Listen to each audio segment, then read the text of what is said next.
We were a group of 4 best friends, me, Floyd, James, and Henry. We all went to the same high school, and we were childhood friends. We were old friends with one common interest: scary stories. We all were so into scary stuff that we would always do things that would instill fear and horror and freak us out. We were in 10th grade when one of our seniors from the previous class had come to visit school to pick up his certificate. We all invited her to have lunch with us, and she agreed to join us. All 5 of us were sitting in the cafeteria when Floyd, out of nowhere, asked her, "Have you ever heard anything spooky about this school when you used to study here?" she asked. "Have you ever noticed that the girls' locker room on the 2nd floor is permanently closed?" Floyd quickly replied, "Yep." Then she said, "Well, there's a story to that. Want to hear?" We all said of course at the same time. She chuckled and then she said, "When I was in 9th grade here, a girl had disappeared in that locker room and was never discovered again, so everyone started to think that the locker room was haunted, so the school board closed it permanently. All of us were amazed and wanted to check it out now. She figured what was on our minds and told us not to go there. At that time we said, okay, sure." After she left, we went to the 2nd floor and were roaming around waiting for everyone to go, but there was always someone there.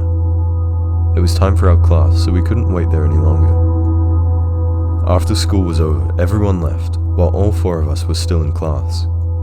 As soon as everyone left, we made our way to the locker room. The door was locked, of course, and there was no key. We were looking around for a sharp object or a pin, but couldn't find anything. Then Henry reached out of his pocket and took 2 hairpins which had belonged to his girlfriend.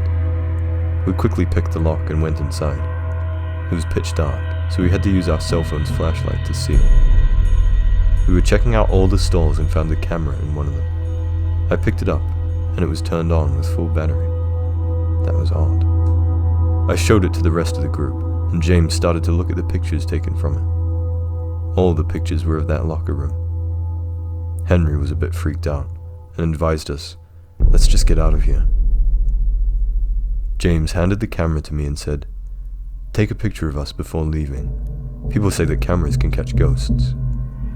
There was a picture of the locker room, which was already taken, and probably someone trying to capture a picture of the ghost. We all were amazed and believed him. 3 of us lined up, and I took a picture. We looked at the picture, but there was nothing wrong with it. We all left and went our separate ways back to our homes. I had taken the camera with me. While I was walking back home, I received a call from a private number. I answered, and someone in a scary voice said, "Delete, delete, delete," and then the call disconnected. I was confused but ignored it. When I got home, I made dinner, as I was alone in the house that day. At night, I connected the camera to my laptop and was looking at all the pictures. When I found the photo of my friends, I noticed that there was something dark behind Floyd. I called him and told him. He replied, "What are you talking about?" And then the call disconnected. I looked at the picture and Floyd was gone also. The shadow was behind Henry now. I knew that something wasn't right. I quickly called Henry and told him. He replied, "I'll call you back. There's someone knocking at my door," and then disconnected the call. I kept calling him, but he wouldn't pick up. Then I looked at the picture again, and there was an old woman with white skin and long hair standing behind James. I called James and he said, "Delete that photo, delete that photo, delete that photo." I was confused, and he had disconnected the call also. James then disappeared from the photo. All of a sudden I started to hear knocks at my door.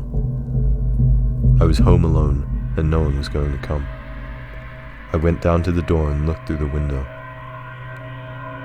It was the same woman. I screamed and ran up to my room and deleted all the pictures from the camera. Right after that, the knocking had stopped, and the very next day, all 3 of my friends were reported missing. The police searched but couldn't find them. It was all my fault. I should have deleted that photo when I had received the call the first time.